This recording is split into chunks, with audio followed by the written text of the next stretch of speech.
Assalamualaikum warahmatullahi wabarakatuh.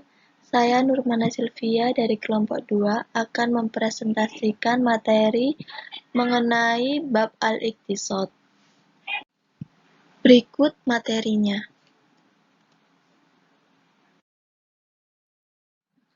Al-iqtisad. Kata al-iqtisad dalam bahasa Indonesia berarti ekonomi. Diambil dari kata qadz. Kata ini sering disebutkan di dalam Al-Quran, salah satunya pada surah Luqman ayat 19 yang berbunyi, Bismillahirrahmanirrahim.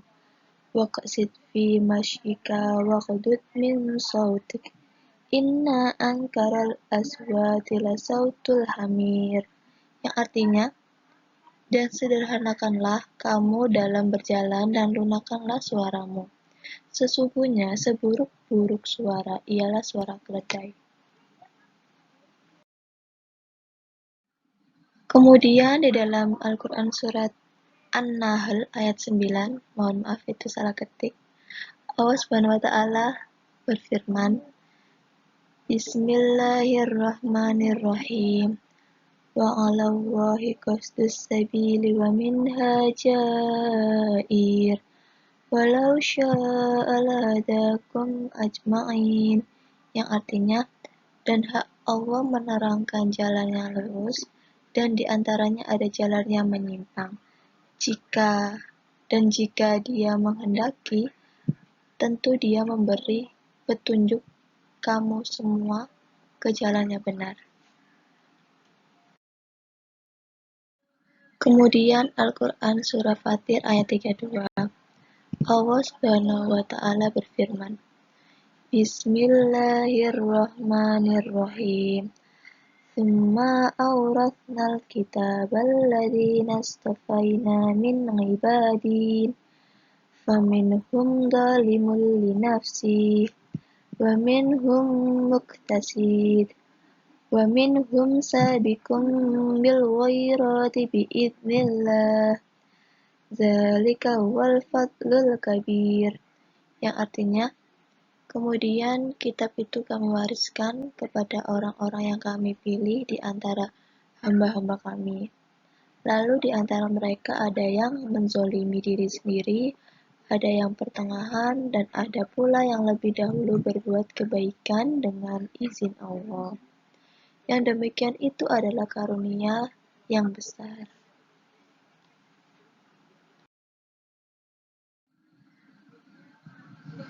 Untuk ayat di atas menjelaskan, terdapat 3 kelompok manusia terpilih yang Allah mewariskan Alkitab kepada Nabi Muhammad SAW dan kepada 3 kelompok manusia yang terpilih. Ketiga manusia terpilih tersebut ialah yang pertama, zalimun linafsi, yaitu orang yang menzolimi diri sendiri atau menganiaya diri mereka sendiri. Kedua, muktasid, orang yang bersungguh-sungguh dalam menempuh jalan moderat atau pertengahan. Yang ketiga, sabi bil al-khairat, yaitu mereka yang selalu mendahului untuk mencapai kebaikan.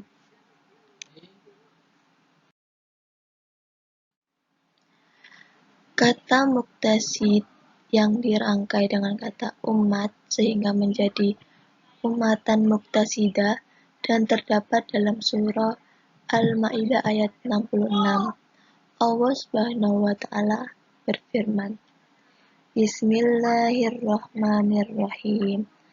Walau annahum aqamut Taurata wal Injila wa ma unzila ilaihim mir rabbihim la'akalu min fawqihim wa min tahti arjulihim. Minhum ummatun muqtasidah wa katsirum minhum sa'a ma ya'malun. Yang artinya, dan sekiranya mereka sungguh-sungguh menjalankan hukum Taurat, Injil, dan Al-Quran yang diturunkan kepada mereka dari Tuhannya, niscaya mereka akan mendapat makanan dari atas mereka dan dari bawah kaki mereka.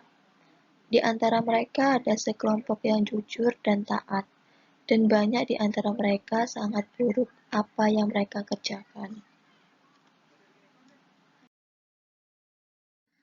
Kata-kata quotes juga ditemukan di dalam Al-Quran Surah At-Taubah ayat 42 dan Surah Luqman ayat 32.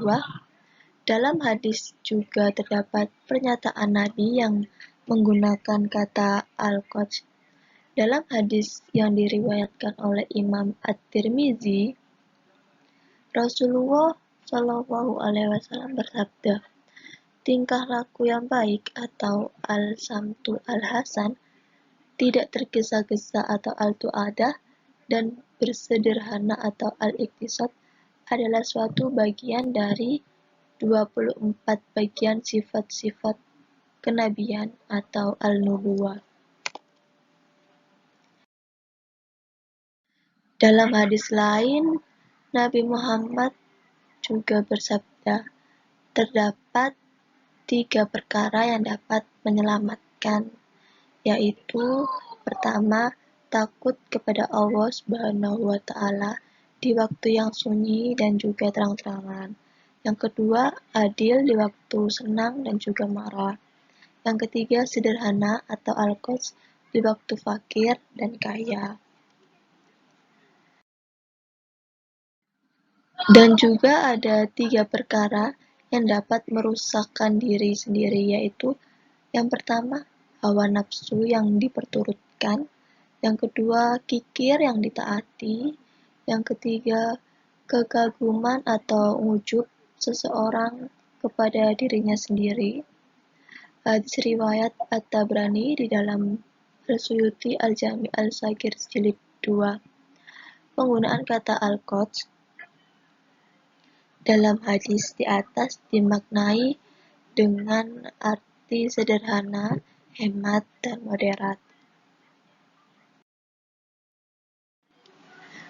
Kemudian, kontekstualisasi ekonomi Islam. Al-Isfahani menjelaskan makna al-iktisad dengan merujuk pada firman Allah surah Al-Furqan ayat 67. Allah Subhanahu wa Ta'ala berfirman, Bismillahirrahmanirrahim. Walladzina idza anfaqu lam yusrifu wa law yaqturu wa kana baina dzalika qawama. Yang artinya, dan termasuk hamba-hamba Tuhan yang Maha Pengasih, orang-orang yang apabila menginfakkan harta, mereka tidak berlebihan dan tidak pula kikir di antara keduanya secara wajar.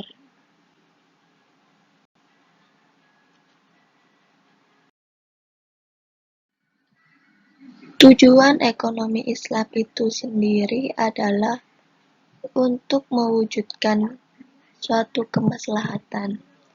Kemaslahatan yang dapat dicapai jika manusia hidup di dalam keseimbangan, karena keseimbangan merupakan sunnatullah. Keseimbangan tersebut mencakup keseimbangan fisik dengan mental, material, dan spiritual, individu dengan sosial, masa kini dengan masa depan, serta dunia dan akhirat.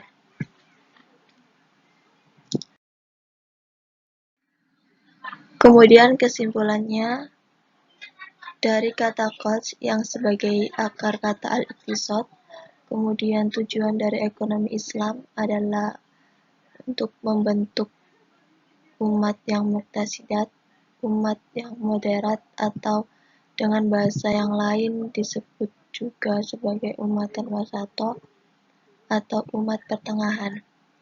Pada posisinya sebagai wasato atau wasit, maka umat Islam sesungguhnya akan mampu berperan dalam mendorong masyarakat dunia ke dalam kehidupan yang seimbang dan beradab untuk tatanan kehidupan dunia yang lebih adil. Sekian presentasi dari saya. Mohon maaf apabila ada kesalahan. Saya akhiri. Wassalamualaikum warahmatullahi wabarakatuh.